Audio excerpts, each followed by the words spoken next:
तो अब कृषि भौतिकी एवं जलवायु विज्ञान जिस चैप्टर का नाम है विद्युत परिपथ के आंकिक प्रश्नों को हल करेंगे। तो आंकिक प्रश्नों के पहले क्वेश्चन में कहा जा रहा है कि एक सेल का विद्युत वाहक बल 2 वोल्ट है। जब उसे एक प्रतिरोध से जोड़ दिया जाता है तो सेल की प्लेटों के बीच विभवांतर 1 वोल्ट हो जाता है। यदि प्रतिरोध में धारा 0.2 एम्पीयर बढ़े तो सेल का आंतरिक प्रतिरोध ज्ञात कीजिए। तो देखिए सवाल में कहा जा रहा है कि एक सेल का विद्युत वाहक बल, तो जो विद्युत वाहक बल होता है उसे हम ई से प्रदर्शित करते हैं, ठीक है। तो ई बराबर दिया हुआ है 2 वोल्ट।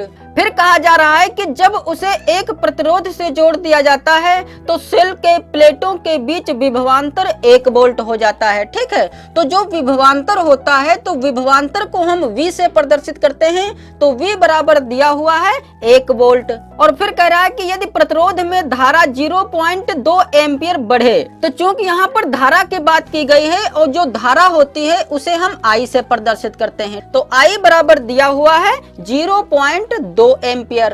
तो एम्पियर लिख दें या यहाँ पर ए लिख दें, ठीक है, क्योंकि एम्पियर को हम ए से प्रदर्शित करते हैं। तो कहा जा रहा है तो सेल का आंतरिक प्रतिरोध ज्ञात कीजिए।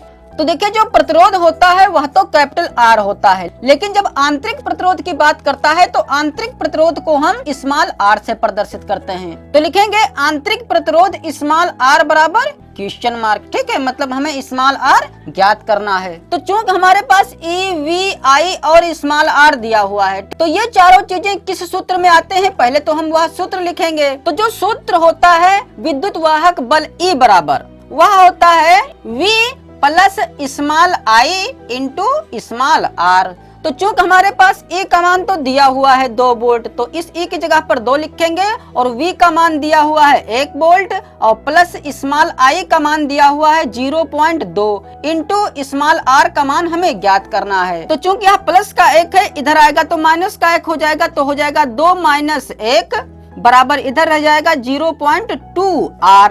तो 2 में से 1 घटाएंगे 1 बचेगा, और चूंकि यहाँ 0.2 गुणे में है, इधर आएगा तो बटे में हो जाएगा 0.2, तो इधर रह जाएगा सिर्फ R। तो यहाँ से हम R का मान ज्ञात कर लें। तो जब यह दशमलव कटेगा तो दशमलव के बाद 1 अंक है तो ऊपर 1 0 बढ़ जाएगा, तो 2 अक्कम 2, 2 पंचे 10, तो स्मॉल R का मान आ जाएगा 5। और चूंकि यह प्रतिरोध है और प्रतिरोध का मात्रक हम सीख चुके हैं कि प्रतिरोध का मात्रक ओम होता है, अतः यह हो जाएगा हमारा आंसर। अब दूसरे प्रश्न में भी हमें आंतरिक प्रतिरोध ही ज्ञात करना है, जिसमें कह रहा है कि 1.2 वोल्ट विद्युत वाहक बल। तो चूंकि विद्युत वाहक बल दिया हुआ है, इसका मतलब E दिया हुआ है। फिर कह रहा है कि विद्युत वाहक बल वाले सेल को 5 ओम के प्रतिरोध से जोड़ने पर।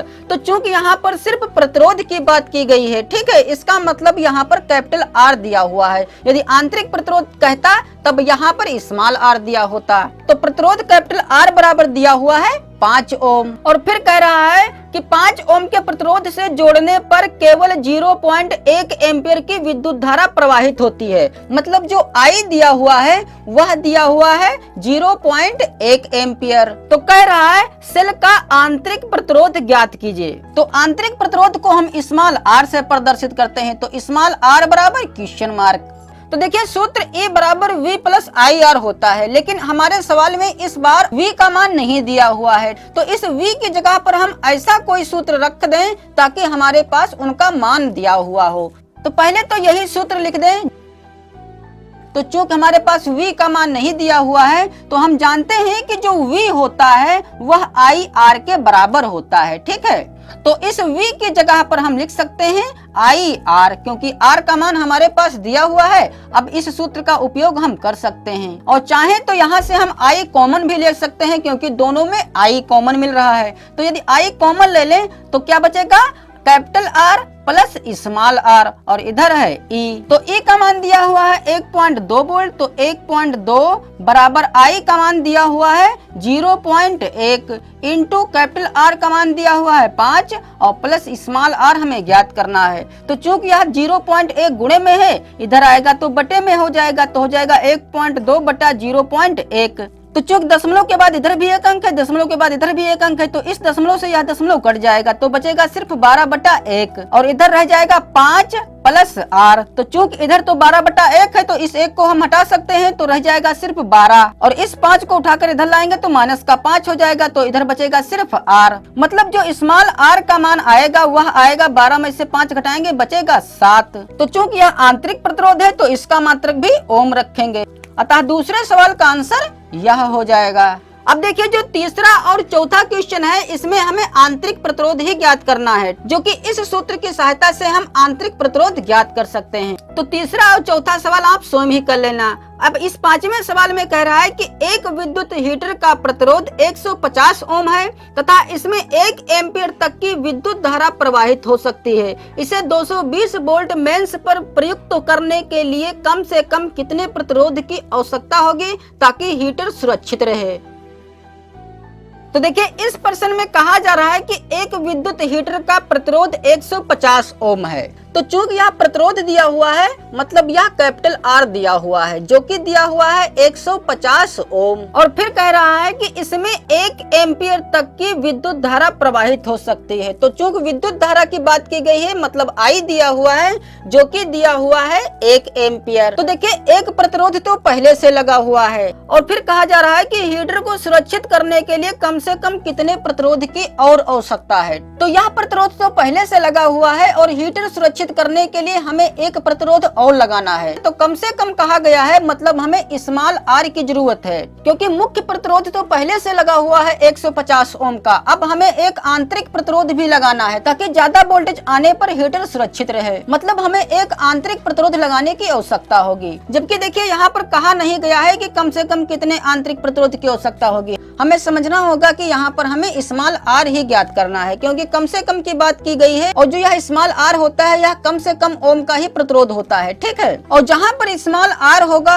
वहाँ पर E जरूर होगा मतलब विद्युत वाहक बल जरूर होगा। ठीक है, और यह हम इस प्रकार से भी पहचान सकते हैं कि कहा जा रहा है कि इसे 220 वोल्ट मेंस पर प्रयुक्त करने के लिए। तो चूंकि मेंस की भी बात की गई है तब भी हमें समझ लेना चाहिए कि हमारे पास विद्युत वाहक बल E ही दे रखा है। ठीक है, तो विद्युत वाहक बल जो E दिया हुआ है वह दिया हुआ है 220 वोल्ट। तो स्मॉल r हमें ज्ञात करना है। तो इसमें भी वही सूत्र लगाएंगे जो कि अभी पीछे यूज कर चुके हैं।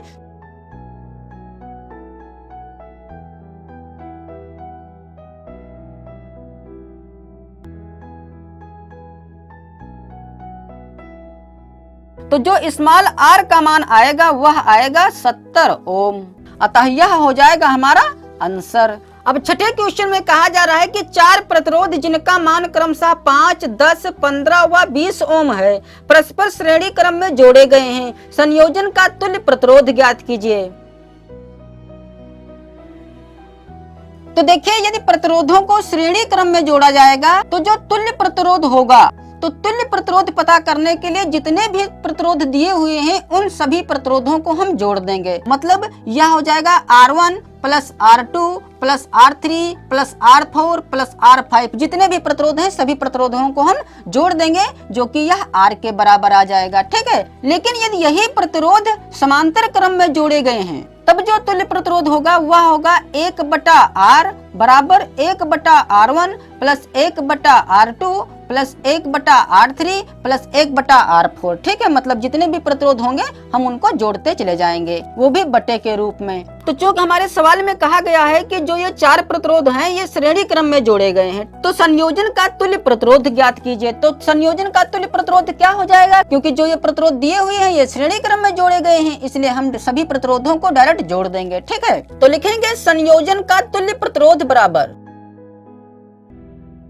तो संयोजन का तुल्य प्रतिरोध R बराबर क्या हो जाएगा, R1 plus R2 plus R3 plus R4, क्योंकि 4 प्रतिरोध हैं। ठीक है, तो R1 का मान दिया हुआ है क्योंकि सवाल कह रहा है कि 5, 10, 15, 20। मतलब R1 का मान है 5, R2 का मान है 10, R3 का मान है 15 और R4 का मान है 20। तो 20 और 30 50 हो जाएगा। तो चूंकि यह प्रतिरोध है और प्रतिरोध का मात्रक रखेंगे ओम, अतः यह हो जाएगा हमारा आंसर। अब 7वें सवाल में कह रहा है कि 20, 24 तथा 30 ओम के 3 प्रतिरोध समांतर क्रम में जोड़े गए हैं, इनका तुल्य प्रतिरोध ज्ञात कीजिए। श्रेणी क्रम में जोड़ने पर इनका तुल्य प्रतिरोध क्या होगा, गणना कीजिए। मतलब इस 7वें सवाल में जो प्रतिरोध दिए हुए हैं उनको पहले हमें समांतर क्रम में जोड़ना है, तब उसका हमें आंसर बताना है, और जब उन्हें श्रेणी क्रम में जोड़ेंगे तब हमें उनका तुल्य प्रतिरोध ज्ञात करना है। ठीक है, तो लिखेंगे जब प्रतिरोध समांतर क्रम में जोड़े जाएंगे तब इनका तुल्य प्रतिरोध। तो तुल्य प्रतिरोध का सूत्र क्या होता है जब समांतर क्रम में प्रतिरोध जोड़े जाते हैं? 1/R। अब इसमें सबके मान रख दें, तो R1 का मान दिया हुआ है सवाल में। पहले तो या तो लिख सकते हैं कि R1 इतना है, R2 इतना है, R3 इतना है, या सीधे इस सूत्र में सबके मान रख दें। तो पहला प्रतिरोध है 20 ओम का, तो 1/20 हो जाएगा, प्लस दूसरा प्रतिरोध है 24 ओम का, तो 1/24 हो जाएगा, फिर प्लस तीसरा प्रतिरोध है 30 ओम का, तो 1/30 हो जाएगा। तो चूंकि हमें इन तीनों को जोड़ना है और तीनों भिन्न में है, ठीक है, तो भिन्नों का जोड़ हम कैसे करते हैं? यदि हर बराबर नहीं है तो पहले तो हम हरों का एलसीएम लेते हैं। तो 20, 24 और 30 का हमें एलसीएम निकालना पड़ेगा।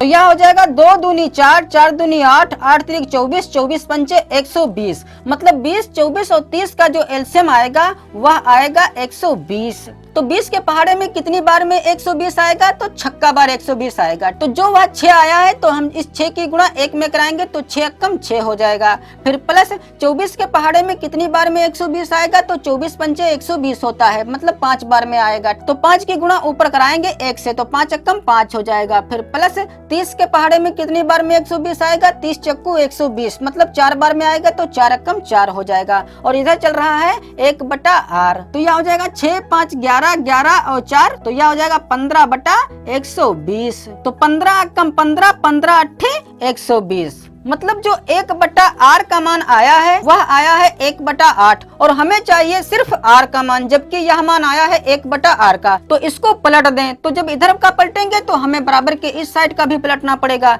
तो यह हो जाएगा R/1। तो इधर क्या हो जाएगा? 1/8 था, तो हम इसको भी पलट देंगे, तो यह हो जाएगा 8/1। तो चूंकि 1 में रखा नहीं जाता है इसलिए इस 1 को हम हटा सकते हैं। ठीक है, मतलब समांतर क्रम में यदि इन प्रतिरोधों को जोड़ा जाए तो जो तुल्य प्रतिरोध आएगा वह आएगा 8 ओम। तो एक आंसर तो हमारा यह हो जाएगा। अब इन्हीं प्रतिरोधों को हमें श्रेणी क्रम में जोड़ना है, तो श्रेणी क्रम में जोड़ने के लिए हमें इन सभी प्रतिरोधों को डायरेक्ट जोड़ देना होगा। ठीक है, तो लिखेंगे तथा जब प्रतिरोध श्रेणी क्रम में जोड़े जाएंगे तब इनका तुल्य प्रतिरोध, श्रेणी क्रम में जोड़ने पर तुल्य प्रतिरोध R बराबर क्या हो जाएगा? तो चूंकि यहाँ पर भी R है और यहाँ पर भी R लिख दिया गया, जो कि इसका मान कुछ और आएगा और इसका मान 8 आया है। ठीक है, और R एक जैसे लग रहे हैं, तो इसको R माना गया है, तो इसको R' मान लें। तो R' बराबर क्या हो जाएगा? इन सभी प्रतिरोधों को हम डायरेक्ट जोड़ देंगे, क्योंकि श्रेणी क्रम में डायरेक्ट जोड़ ही दिया जाता है। 74 ओम, अतः दूसरा आंसर यह हो जाएगा। अब देखिए जो 8वां सवाल है इसमें कह रहा है कि निम्नलिखित चित्रों में बिंदुओं A और B के बीच तुल्य प्रतिरोध ज्ञात कीजिए। तो इस 8वें सवाल में देखिए 6 चित्र हैं, तो इन 6 चित्रों में हमें तुल्य प्रतिरोध ज्ञात करना है। तो देखिए चित्रों वाले सवालों में हम तुल्य प्रतिरोध कैसे ज्ञात करेंगे? तो तुल्य प्रतिरोध ज्ञात करने के लिए सबसे पहले तो हमें यह पता होना चाहिए कि कौन कौन से प्रतिरोध श्रेणी क्रम में जुड़े हुए हैं या कौन कौन से प्रतिरोध समांतर क्रम में जुड़े हुए हैं। ठीक है, तो देखिए यदि यह एक सिरा A है और इस सिरे से यदि कोई तार एक खींच लिया गया है, ठीक है, और इस तार में एक कोई प्रतिरोध जोड़ दिया गया है इस प्रकार से, ठीक है, और फिर थोड़ा तार लगाकर फिर से यदि एक प्रतिरोध और जोड़ दिया जाए और इसे बिंदु से जोड़ दिया जाए तो यह बन जाता है श्रेणी क्रम। हो सकता है यह इस प्रकार से भी हो कि यदि यह बिंदु A है तो बिंदु A से यदि कोई एक तार गया है और फिर इस तार में 2 तार और जोड़ दिए गए हैं, मान लेते हैं एक तार यह जोड़ दिया गया है और एक तार यह जोड़ दिया गया है, ठीक है, और फिर इस तार में एक प्रतिरोध जोड़ दिया गया है, इसी प्रकार इस तार में भी एक प्रतिरोध जोड़ दिया गया है और फिर थोड़ा तार लगाकर इस प्रकार से और दूसरे बिंदु B से इसको इस प्रकार से जोड़ दिया जाए तो यह कहलाता है समांतर क्रम। जैसे यहाँ पर यह चित्र है तो इसमें और भी प्रतिरोध लगाए जा सकते हैं। जैसे बिंदु ए से यदि एक तार निकाला जाए और इस तार से यदि और भी 2 तार निकाल लिए जाएं, मान लेते हैं एक तार यह निकाल लिया गया और एक तार यह निकाल लिया गया, ठीक है, और इस तार में एक डायोड जोड़ दिया गया, मतलब प्रतिरोध जोड़ दिया गया है, ठीक है, फिर थोड़ा तार लगाकर एक और प्रतिरोध जोड़ दिया गया है इस प्रकार से, ठीक है। तो देखिए इस वाले तार में 2 प्रतिरोध जुड़ गए हैं, इसका मतलब यह श्रेणी क्रम में हो गया है, ठीक है, क्योंकि पहले प्रतिरोध के सिरे से दूसरे प्रतिरोध का सिरा जुड़ा हुआ है, इसका मतलब यह हो गया श्रेणी क्रम। तो ये दोनों प्रतिरोध श्रेणी क्रम में हैं और इस तार में भी प्रतिरोध जुड़ा हुआ है। जैसे मान लेते हैं कि यह प्रतिरोध जुड़ा हुआ है एक, ठीक है, फिर एक तार लगाकर एक प्रतिरोध और जोड़ लिया जाए, या यदि नहीं जोड़ेंगे डायरेक्ट इसको हम बिंदु बी से जोड़ देंगे, ठीक है। तो देखिए ये दोनों जो प्रतिरोध हैं ये तो श्रेणी क्रम में हैं। तो पहले तो हम इन दोनों प्रतिरोधों का तुल्य प्रतिरोध ज्ञात करेंगे। जैसे मान लेते हैं कि इसका प्रतिरोध 2 ओम है और इसका प्रतिरोध 3 ओम है, ठीक है, और इसका प्रतिरोध 4 ओम है। तो यदि इसको हल किया जाए तो यह कुछ इस प्रकार से बन जाएगा। जैसे यह बिंदु ए था तो इस बिंदु ए से एक तार निकला था, फिर इस तार में जो ये 2 प्रतिरोध हैं 2 और 3 ओम के, तो चूंकि ये दोनों श्रेणी क्रम में हैं इसलिए जब हम इनका तुल्य प्रतिरोध निकालेंगे तो बन जाएगा 5 ओम का प्रतिरोध, ठीक है, मतलब यह तो दोनों जुड़ के 5 बन गया और फिर यह सिरा जाकर बिंदु बी से मिल जाता है। और जो यह दूसरा तार है इस प्रकार से तो यह है 4 ओम का प्रतिरोध, ठीक है, और यह सिरा डायरेक्ट बी से मिल गया। तो अब यहाँ पर जो 5 ओम और 4 ओम का प्रतिरोध लगा हुआ है अब यह समांतर क्रम में हो गया, ठीक है, क्योंकि यह इसके रूप का बन गया है।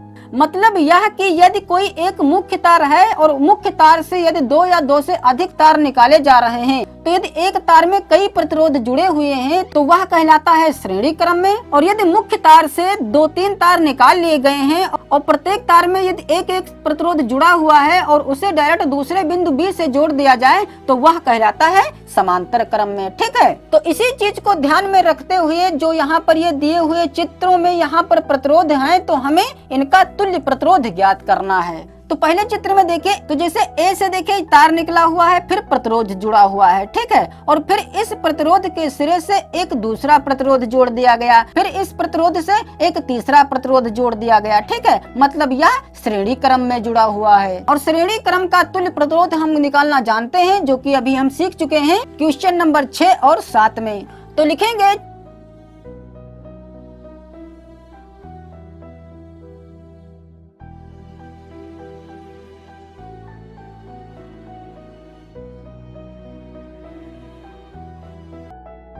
अतः इस चित्र का आंसर 12 ओम हो जाएगा। अब दूसरे चित्र में देखिए बिंदु ए से एक तार निकला है, फिर इस मेन तार से 3 तार निकाल दिए गए हैं, एक यह तार, एक यह बीच में और एक यह तार, ठीक है, और तीनों तारों पर इस तार का जो प्रतिरोध है वह 6 ओम है और इस प्रतिरोध का मान दिया हुआ है 9 ओम और इस प्रतिरोध का मान दिया हुआ है 18 ओम, और इन तीनों प्रतिरोधों का जो सिरा है वह डायरेक्ट बिंदु बी से मिल रहा है। इसका मतलब ये तीनों प्रतिरोध समांतर क्रम में जुड़े हुए हैं।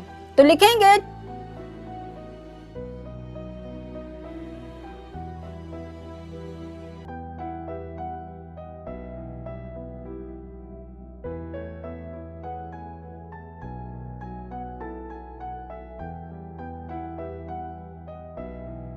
अतः दूसरे चित्र का आंसर आ जाएगा 3 ओम, अतः यह हो जाएगा हमारा आंसर। अब तीसरे चित्र को हल करते हैं। तो तीसरे चित्र में यदि इस प्रतिरोध को छुपा लिया जाए, ठीक है, मतलब मान लेते हैं कि यहाँ पर कोई प्रतिरोध नहीं लगा हुआ है, तो देखिए बिंदु ए से जो तार निकला हुआ है तो इसमें से 2 तार और अलग से जोड़ दिए गए हैं, ठीक है, और इस तार में एक प्रतिरोध जुड़ा हुआ है और इस तार में भी एक प्रतिरोध जुड़ा हुआ है, और इन दोनों प्रतिरोधों का जो सिरा है वह डायरेक्ट बी से मिल गया है। इसका मतलब 12 ओम का जो यह प्रतिरोध है और 24 ओम का जो यह प्रतिरोध है यह समांतर क्रम में जुड़ा हुआ है, ठीक है। तो पहले तो हम इसका तुल्य प्रतिरोध ज्ञात करके यहाँ पर एक ही प्रतिरोध बना लें, ठीक है। तो जब हम इनका तुल्य प्रतिरोध पता करके एक ही प्रतिरोध यहाँ पर रह जाएगा, तब देखिए चित्र कुछ इस प्रकार से बनेगा। देखिए 4 ओम का प्रतिरोध तो यहाँ पर पहले से है, और जब हम इन दोनों प्रतिरोधों का तुल्य प्रतिरोध ज्ञात कर लेंगे तो यहाँ पर वह तुल्य प्रतिरोध हो जाएगा। मतलब दोनों का प्रतिरोध यहाँ पर जो आएगा वह यहाँ पर हम रख देंगे। तो सबसे पहले तो हम जो यह 12 ओम और 24 ओम समांतर क्रम में जुड़े हुए हैं, पहले तो हम इनका तुल्य प्रतिरोध ज्ञात कर लें। तो लिखेंगे चूंकि 12 ओम और 24 ओम समांतर क्रम में जुड़े हैं, इसलिए इनका तुल्य प्रतिरोध बराबर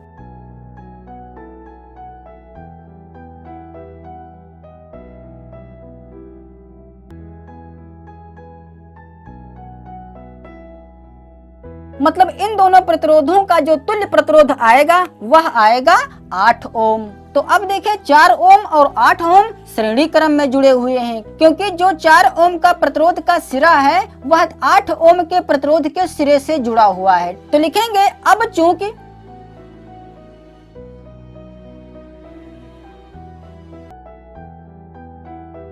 चूंकि यहाँ पर R निकाल लिया गया है तो यहाँ पर R डैश मान लें। ठीक है, तो R डैश बराबर क्या हो जाएगा, 4 + 8 बराबर 12 ओम।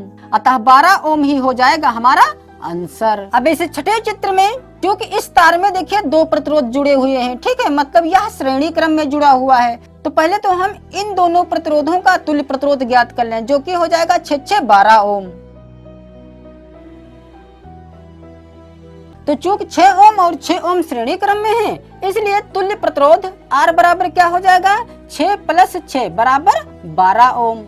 तो चूंकि अब यह कुछ इस प्रकार से चित्र बन जाएगा, जिसमें यह प्रतिरोध तो 4 ओम का है और इस प्रतिरोध का तुल्य प्रतिरोध ज्ञात कर लिया गया है, जो कि आया है 12 ओम।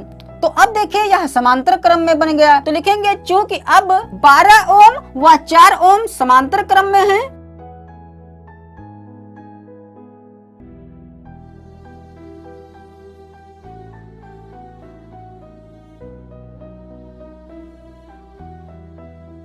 यह हो जाएगा हमारा आंसर। अब इस 5वें चित्र में AB के बीच का तुल्य प्रतिरोध ज्ञात करेंगे। तो इस चित्र में देखिए जो इस बिंदु A से जो 2 तार निकले हुए हैं, तो इस तार में एक प्रतिरोध जुड़ा हुआ है और इस तार में एक प्रतिरोध जुड़ा हुआ है, और फिर इन दोनों प्रतिरोधों का सिरा डायरेक्ट एक तार से मिल गया यहाँ पर। ठीक है, मतलब ये दोनों प्रतिरोध समांतर क्रम में जुड़े हुए हैं। तो लिखेंगे चूंकि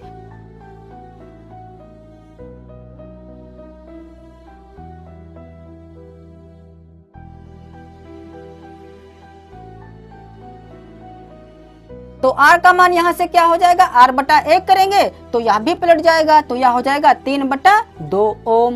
पुनः देखिए 12 ओम और 3 ओम ये भी समांतर क्रम में जुड़े हुए हैं। ठीक है, क्योंकि इन दोनों प्रतिरोधों का जो सिरा है वह डायरेक्ट B से मिला हुआ है। तो लिखेंगे तथा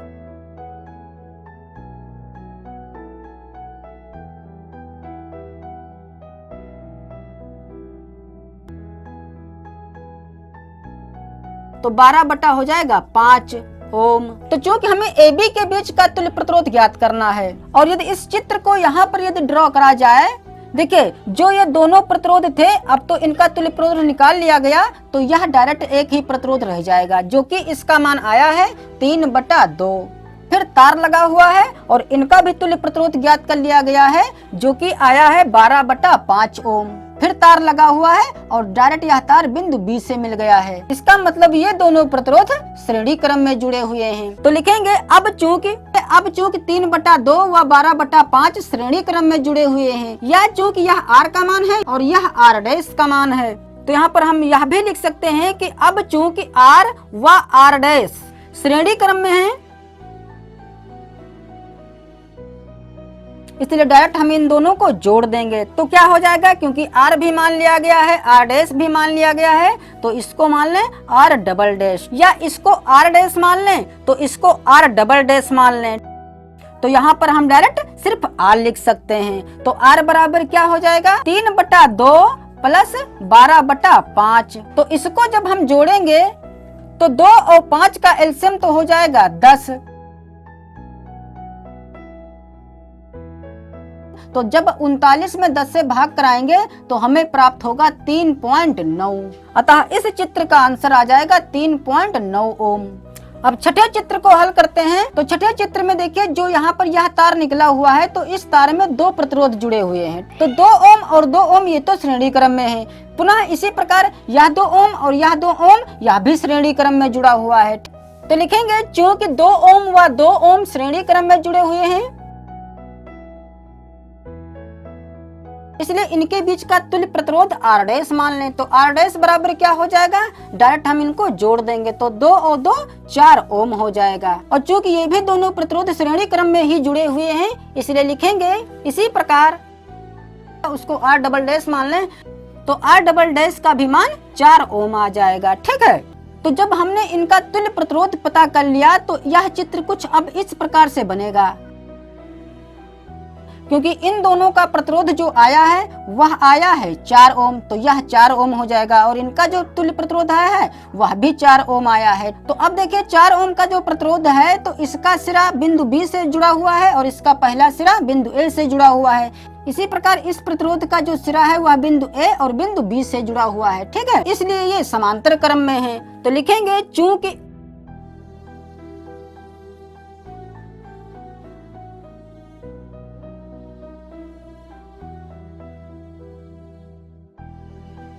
अतः इस चित्र का जो आंसर आएगा वह आएगा 2 ओम।